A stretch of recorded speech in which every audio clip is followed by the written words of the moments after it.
तभी वह गुलाम चुड़ैल अचानक से उस पर हमला कर देती है। प्रकट कर देते हैं। बहुत समय पहले की कहानी है। घने जंगल में एक लालची चुड़ैल गुफा के अंदर कई वर्षों से शैतान भेड़िया की पूजा कर रही होती है। उसकी तपस्या से प्रसन्न होकर शैतान भेड़िया कहता है, चुड़ैल, मैं तुम्हारी तपस्या से प्रसन्न हूँ। तुमने इतने वर्षों से मेरी घोर तपस्या की है। मांगो, तुम्हें क्या चाहिए? चुड़ैल कहती है, मेरे आका, मुझे इच्छाधारी नागिन से बदला लेना है, इसलिए आप मुझे एक ऐसी शक्ति दीजिए जिसका सामना कोई ना कर सके। मैं इस बार इच्छाधारी नागिन से किसी भी कीमत पर नागमणि हासिल करना चाहती हूँ। तभी उस शैतान भेड़िया की मूर्ति में से एक जिंदा भेड़िया बाहर आता है। चुड़ैल, मैं तुझे अपना शैतान भेड़िया दे रहा हूँ। तुम्हारी सारी शक्तियाँ इस शैतान भेड़िया में आ जाएंगी। तुम इस भेड़िए पर बैठकर जिसको चाहो उसको अपनी कैद में कर सकती हो। शैतान भेड़िया पाकर वह चुड़ैल अपने एक गुलाम से कहती है, ऐ मेरे गुलाम, तुम इस भेड़िए पर बैठकर जाओ और उस इच्छाधारी नागिन को जहाँ कहीं भी हो उसे मेरे पास उठा कर लाओ। वहीं दूसरी तरफ गांव में इच्छाधारी नागिन ऐसे ही घूमकर गांव का मुआयना कर रही होती है।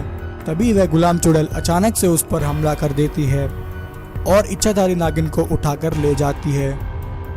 वहीं गांव वालों को जब इस बात का पता चलता है कि उनकी इच्छाधारी नागिन को उस चुड़ैल ने कैद कर लिया है, तो वह सब आपस में बात करते हुए कहते हैं, अरे भाई, हमारी इच्छाधारी नागिन को तो वह चुड़ैल उठा कर ले गई है। अब हम क्या करें? इच्छाधारी नागिन नहीं रहेगी तो इस चुड़ैल हमारे गांव पर भी हमला कर देगी और हम सब गांव वालों को मार देगी। हमें उनको बचाने के लिए कुछ करना चाहिए।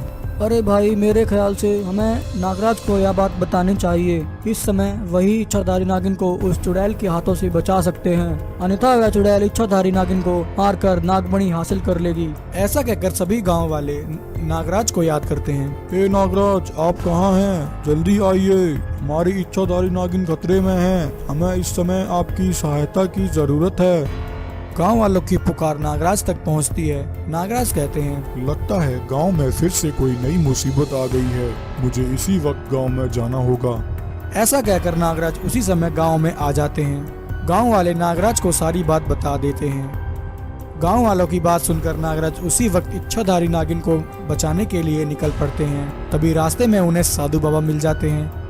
साधु बाबा कहते हैं, नागराज, उस चुड़ैल ने कई बरस तक शैतान भेड़िया की पूजा की है। उसने शैतान भेड़िए से कई शैतानी शक्तियाँ हासिल कर ली हैं। अब वह चुड़ैल बहुत ही ताकतवर हो चुकी है। उसे मारना इतना आसान नहीं है। इसीलिए आप मुझे अपने साथ ले चलिए। हम दोनों मिलकर इच्छाधारी नागिन को बचाएंगे। वहीं दूसरी तरफ उस चुड़ैल ने इच्छाधारी नागिन को एक पिंजरे में कैद कर रखा होता है। चुड़ैल कहती है, इच्छाधारी नागिन, आज तुझे मेरे हाथों से कोई नहीं बचा सकता है। आज तो मैं तेरी सारी शक्तियाँ तुझसे छीन लूंगी। चुड़ैल इच्छाधारी नागिन से यह सब कह रही होती है कि अचानक नागराज और साधु बाबा वहां पर पहुंच जाते हैं। इच्छाधारी नागिन को देखते ही नागराज उनको बचाने के लिए उनकी तरफ दौड़ते हैं। तभी चुड़ैल का भेड़िया नागराज पर हमला कर देता है। नागराज भी चुड़ैल के जाल में फंस जाते हैं।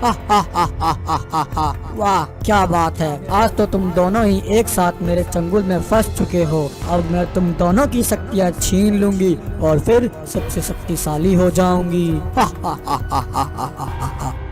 चुड़ैल इच्छाधारी नागराज और नागिन की शक्तियाँ हासिल करने के लिए यज्ञ करने लगती है। तभी इच्छाधारी नागिन साधु बाबा से कहती है, साधु बाबा, इस चुड़ैल की सारी शक्तियाँ इसके भेड़िए में हैं। अगर हम किसी तरह इसके भेड़िए को खत्म कर दें तो यह चुड़ैल भी मर जाएगी। इच्छाधारी नागिन की बात सुनकर साधु बाबा उसी समय अपनी शक्ति से एक जादुई शेर प्रकट कर देते हैं।